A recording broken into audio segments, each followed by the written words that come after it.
Hi everybody, welcome back to the channel, and in today's episode we're going to talk about the plumbing, about what I did to secure water.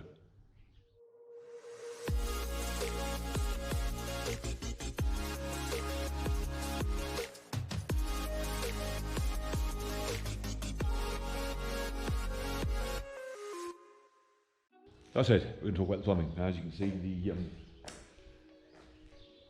patio doors are fitted behind me, which means, yeah, I'm talking to you in present time. So in the last episode, we looked at the steel pipes in the kitchen, which rotted. Now, it occurred to me afterwards that I hadn't actually talked about the how, why, where, when, all that happening. Now, yeah, I suppose in the late 60s, galvanized steel pipes were cutting edge technology here. I did have to do steel pipe when I was at college, which wasn't that long ago, like 16 years ago, when I learned plumbing at college, more for industrial, and yeah, certainly not domestic, and never touched the stuff again. Consequently, yeah, upgrading the plumbing in the house was not going to be any steel. And also the fact that the pipes in the kitchen wall had rotted through and were not keeping the water inside, as we saw previously. So this happened because of the ESO, the gypsum plaster, that they still seem to use here for a lot of stuff, including the outside walls. All that's ESO for some peculiar reason.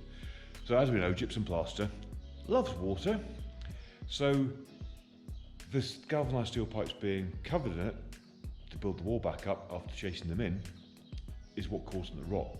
Now, whether that was from the condensation from the water being in the pipes on the outside in the gypsum, or the gypsum just sucking water up from, I don't know, the floor or wherever the water was coming from, possibly even the ground, because damp-proof courses not so much of a thing when this place was built.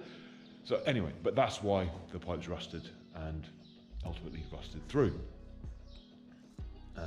Not anything that's wholly unusual, I suppose. In the UK, we buried copper pipes in concrete floors for heating in the 60s, and yeah, I several times had to dig up people's concrete floors to find leaks in pipes because of stuff, corrosion, wearing through from expansion and contraction with the hot water going through the pipes. So yeah, that's why. And yeah, all of the plumbing, or what there is of it downstairs and the little bit upstairs, is galvanized steel. The connection to the cold water storage upstairs was lead. So in this day and age, in Spain, you can have copper and what they call multi-capa, which is this here plastic pipe.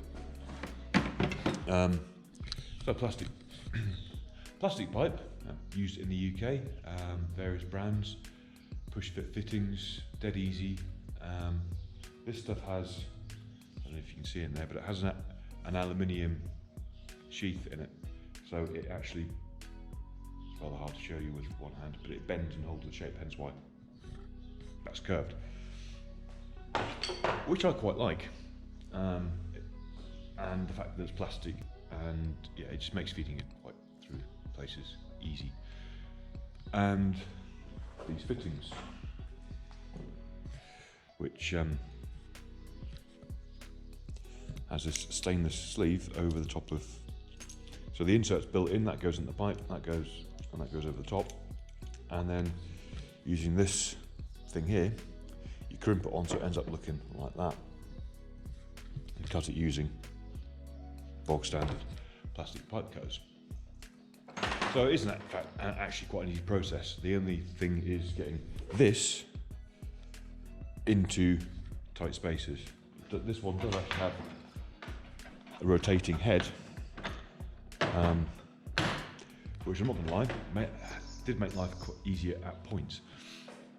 Certainly when putting fittings into tight places.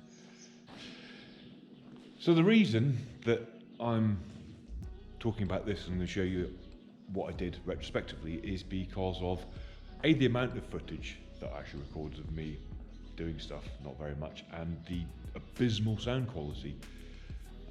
As mentioned before, you expect better, but anyway, consequently, yeah, in order that I could have water on, I necessitated replumbing well, the mains water, and we talked about the fact that the mains water went into the house there and sort of spread out from there, and also went in to the boiler room here, which only fed the heating system and a cold tap above the sink. As you can see, there's now a hot and a cold, and indeed the hot water cylinder there now. So yeah, disconnected the, let's get back in the light. So dug up the mains, disconnected a bit there which fed the rest of the house, and put a new bit in there with the teeth that goes off to the kitchen, because the main direct mains feed to the kitchen, because that seems sensible. And everything else is fed off of in there. So the cold pipe, which is down there under the sink, along with the hot coming back, but the hot and the cold run along the wall under there and through the wall in there into the bathroom. Here we are in the bathroom, where the hot and cold come through the wall from the boiler room there and carry on that way, and cold pipe goes up the wall to feed the toilet, and you can see where the old feed the toilet came through the wall, or in the wall, and also down here for the washing machine. Ultimately, the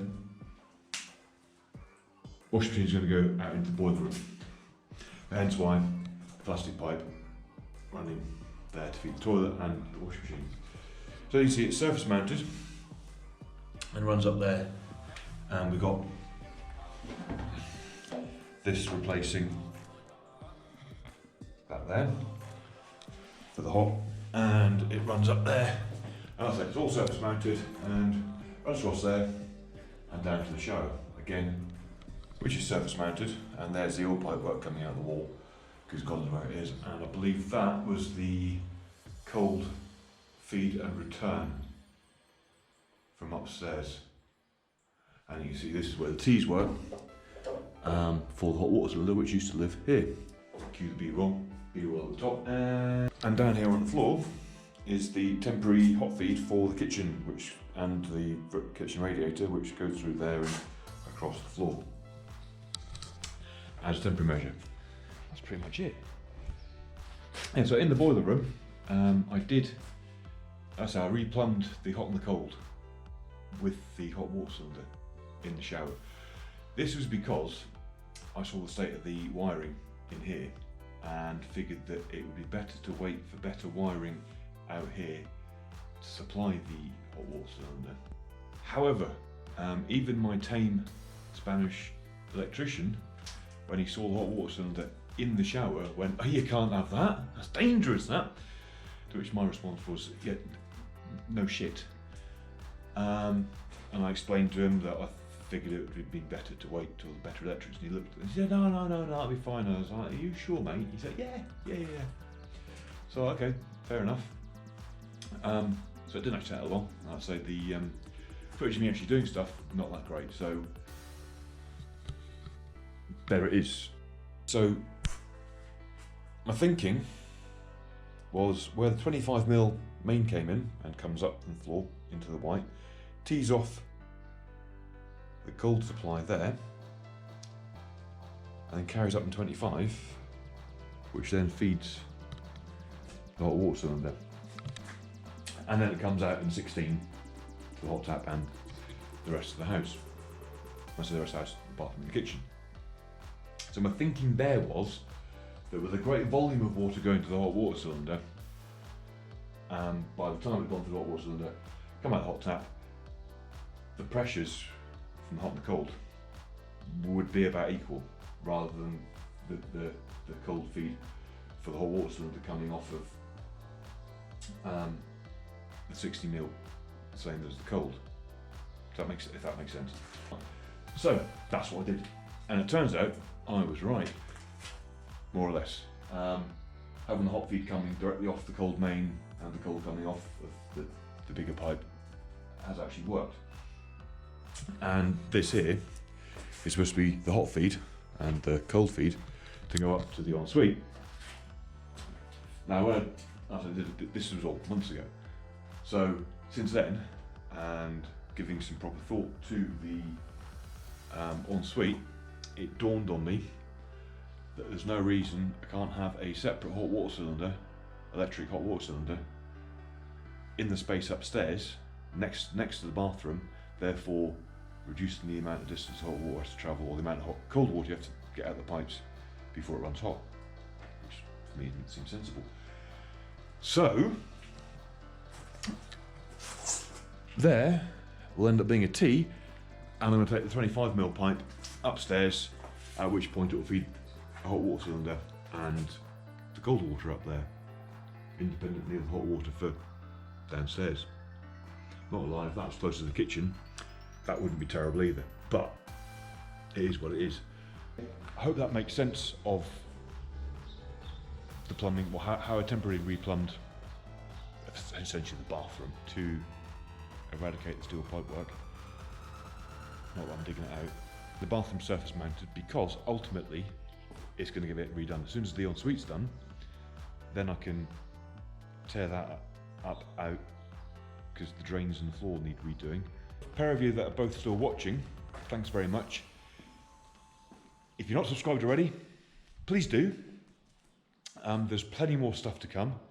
The whole house, and if you follow me on Instagram, you'll see pictures of the kitchen, which is like a little oasis of modernness in an old house. So Instagram @BiscuitDave. Comment questions down below. Hit the like, it helps. And see you for the next one.